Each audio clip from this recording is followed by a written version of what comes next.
बेटी को प्रेमी संग रंगे हाथ पकड़ा फिर कैंची से की हत्या। बागपत, दिल्ली की सच्ची घटना। नमस्कार दोस्तों, मैं शिवा वर्दत। अगर आप हमारे YouTube चैनल पर पहली बार आए हैं तो हमारे YouTube चैनल को सब्सक्राइब जरूर करें। चलिए वीडियो को शुरू करते हैं। कहते हैं कि इश्क की आग में जलते प्रेमी किसी भी हद तक जा सकते हैं, लेकिन जब कभी वह बेकाबू वासना को नियंत्रित नहीं कर पाते तब अनहोनी की आशंका बढ़ जाती है। दिल्ली के करावल नगर की घटना एक ऐसे ही प्रेमी युगल की दास्तान है जो वासना की भेंट चढ़ गया। करीब 1.5 साल पहले दीपक दिल्ली में अपने चाचा रमेश के पास रहने गया था।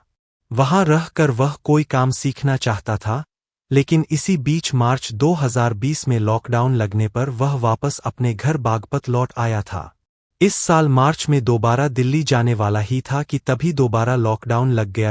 अब वह यही सोच रहा था कि जितनी जल्द हो सके यह लॉकडाउन खुले जिससे वह दिल्ली जाए।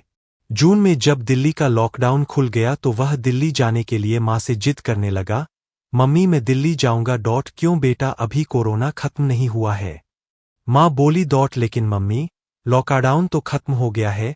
वहां जाकर करेगा क्या? मां ने पूछा। कोई काम करूंगा, पैसे कमा कर लाऊंगा, वैसे भी यहां भी तो खाली हूं। ठीक है, इस बारे में पहले मैं तेरे पापा से बात करूंगी, मां बोली। बागपत का रहने वाला दीपक अपनी मां से दिल्ली जाने की जिद पर अड़ा था।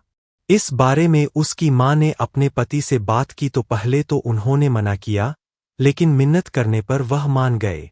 अपने माता पिता को मनाकर दीपक 2 जुलाई 2021 को दिल्ली के करावल नगर में रह रहे अपने चाचा रमेश के पास आ गया।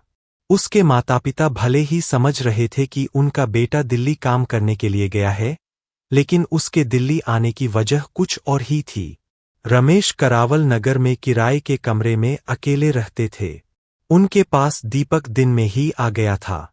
उस दिन वह अपने काम पर नहीं गए थे क्योंकि उनकी शिफ्ट बदल गई थी।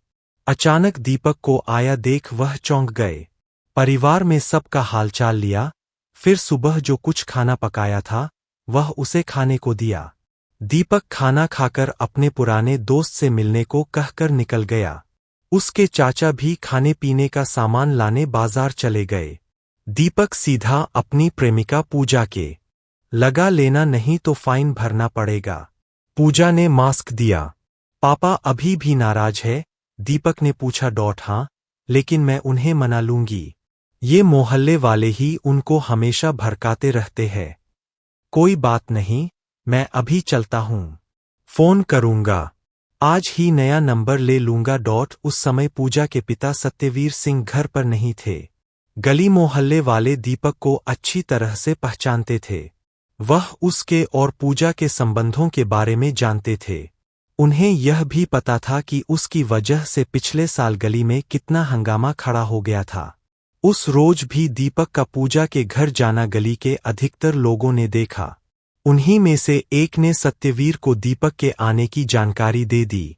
यह भी हिदायत दी कि उसकी बेटी पूजा की करतूत अभी भी ठीक नहीं है, उसे संभालें, अच्छे से समझाएं।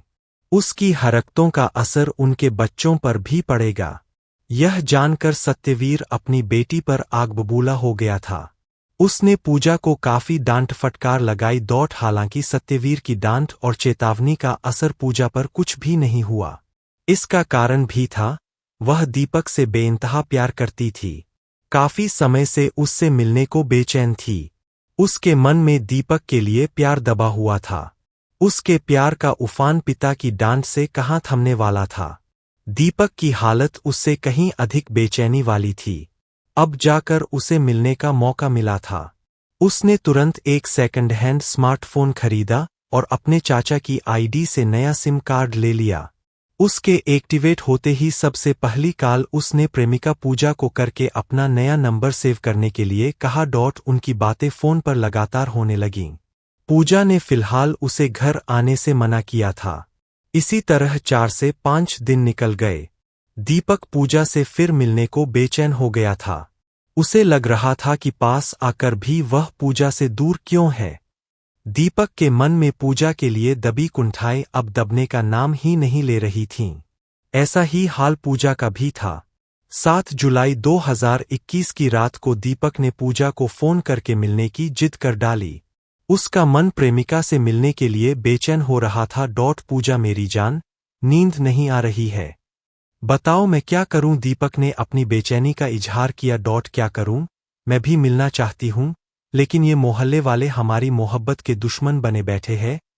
पूजा मायूसी से बोली। क्या आज रात को मुलाकात हो सकती? क्योंकि यह रात उसके जीवन की सबसे अनोखी रातों में से एक होने वाली थी, जिसे बार बार सोचकर ही वह पागल हुए जा रहा था। दीपक और पूजा के घर में करीब 5 मिनट के पैदल की दूरी थी।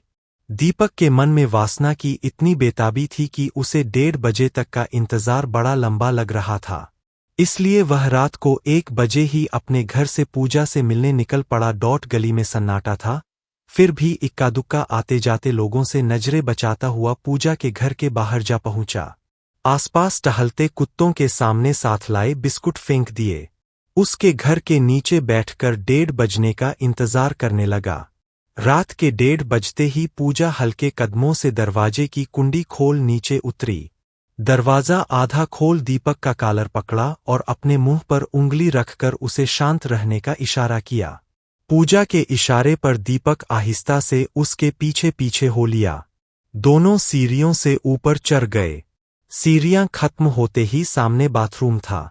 पूजा ने बिना किसी आवाज के दीपक को अंधेरे में ही बाथरूम में जाने का इशारा किया और वह खुद अपने कमरे के दरवाजे पर लगा पर्दा हटाकर देखने लगी। जब वह आश्वस्त हो गई कि घर में कोई जागा तो नहीं है, तब वह भी उसी बाथरूम में घुस गई जहां दीपक पहले से था। दोनों ने बंद दरवाजे के पीछे बिना किसी शोर के अपनी सारी दबी इच्छाएं शांत कीं। इतने महीनों से दोनों के मन में जो हसरतें दबी हुई थीं, चुपचाप वह पूरी कर लीं। पूजा को इस बात का अंदेशा नहीं था कि उसके पिता की नींद टूट चुकी है। पिता सत्यवीर ने आधी नींद में ही उठ बाथरूम जाने के लिए कदम बढ़ाए। इसकी पूजा को भनक तक नहीं लगी और नहीं दीपक को एहसास हुआ। सत्यवीर ने बाथरूम का दरवाजा बाहर की ओर खोलने की कोशिश की। बंद पाकर कुछ समय रुककर सोचने लगा कि शायद बाथरूम में पूजा हो। उसने दरवाजे पर 2 थपकी देते हुए धीमी आवाज में कहा, पूजा, जल्दी निकल। यह सुनते ही अर्धनग्नावस्था में पूजा और दीपक सिहर उठे। पूजा डर गई। वह कांपने लगी।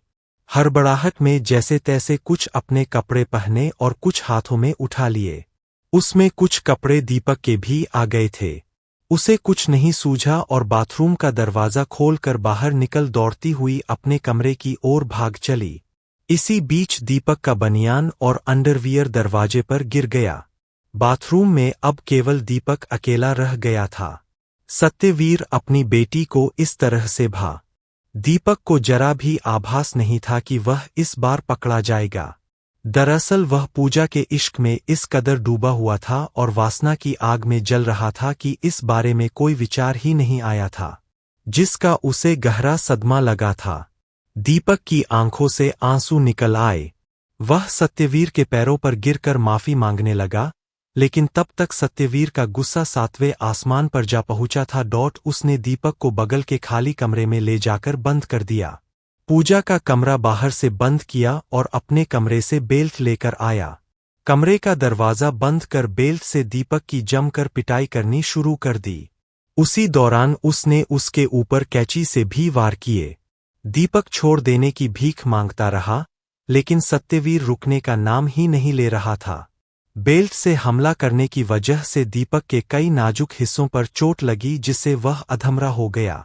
सत्यवीर गुस्से में अपना आपा पूरी तरह से खो चुका था। उसने पहले से जख्मी दीपक के हाथ पैर रस्सी से कसकर बांध दिए। 8 जुलाई 2021 की सुबह करीब 6:30 बजे उत्तर पूर्वी दिल्ली के करावल नगर क्षेत्र में लोग अधखुली आंखों से बिस्तर छोड़ अपने अपने काम की तैयारी में जुट गए थे। कई लोग अपनी दुकानें खोलने में लग गए थे, तो कुछ लोग अपने कामधंधे के लिए निकल पड़े थे। इसी बीच करावल नगर के भगत विहार में स्थित वर्ल्ड जिम के पास एक लाश पड़ी होने की खबर फैल गई। अधनंगी औंधे मुंह लाश जिम के बाहर पड़ी थी। शरीर पर काफी निशान थे। पास खड़े लोग निशानों को देख हैरान थे। उनसे खून भी रिस रहा था। कहीं खून सूख भी चुका था, लेकिन उसके पहने कपड़े खून से सने हुए और गीले थे। उसके शरीर को देखकर कोई भी यह अंदाजा लगा सकता था कि उसकी मौत ज्यादा खून बह जाने की वजह से हुई होगी। निश्चित तौर पर किसी ने पीट पीट कर उसकी हत्या की। जरूर वह किसी बदले का शिकार हुआ। देखते ही देखते जिम के बाहर लाश देखने वालों की भीड़ बढ़ने लगी। लोग आपस में खुसर-फुसर करने लगे। इसी बीच किसी ने दिल्ली पुलिस के 100 नंबर पर फोन कर इसकी सूचना दे दी। सूचना पाकर पुलिस कंट्रोल रूम की टीम वहां पहुंच गई। कुछ देर बाद स्थानीय करावल नगर थाने से थाना प्रभारी रामावतार अपने साथ इंस्पेक्टर राजेंद्र कुमार और एसआई मनदीप पुखाना को साथ लेकर मौके पर पहुंच गए। दोनों अधिकारियों ने सबसे पहले लाश की शिनाख्त करने के लिए वहां मौजूद लोगों शुरुआती जांच से पुलिस को मृत व्यक्ति की पहचान की तो जानकारी मिल गई कि मृतक का नाम दीपक है। इस हत्या की वजह तलाशनी बाकी थी। इंस्पेक्टर राजेंद्र कुमार ने मौके पर मौजूद कुछ और लोगों से बात कर मृतक दीपक के बारे में शुरुआती जानकारी जुटा ली थी। डीसीपी संजय सेन के निर्देश पर राजेंद्र कुमार रमेश के घर पहुंचे तब मालूम हुआ कि रमेश पहले से ही दीपक की तलाश कर रहा है। वह काफी परेशान दिखा। इंस्पेक्टर राजेंद्र कुमार को रमेश ने बताया कि दीपक बीती रात से ही घर से गायब था।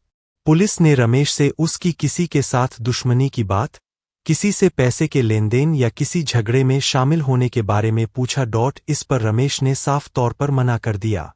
हालांकि पुलिस ने महसूस किया कि रमेश कुछ बातें छिपा रहा है।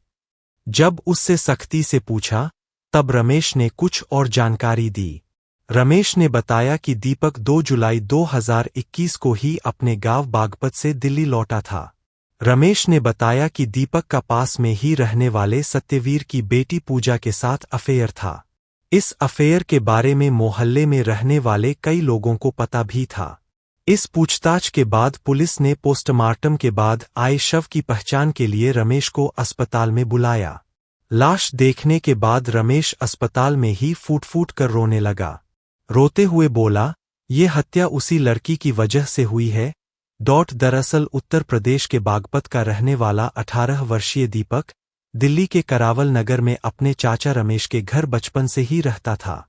दीपक के परिवार में उसके माता पिता की आर्थिक स्थिति ठीक न होने के कारण कई सालों से उन्होंने पढ़ाई के लिए दिल्ली में रमेश के पास उसे छोड़ दिया था। दीपक पढ़ने लिखने में कमजोर था और उसका ध्यान पढ़ाई लिखाई के अलावा मटरगश्ती में ज्यादा लगा रहता था। उसकी इसी मटरगश्ती वाली आदतों की वजह से उसके चाचा रमेश ने उसे 10वीं पास होने पर सेकंड हैंड स्मार्टफोन खरीद कर दिया था, ताकि उससे संपर्क बना रहे और पता लगाया जा सके कि वह कहाँ है। साल 2019 में जब वह 11वीं क्लास में था और जिस ट्यूशन सेंटर पर वह पढ़ने के लिए जाता था, वहां उसकी मुलाकात पूजा से हुई थी।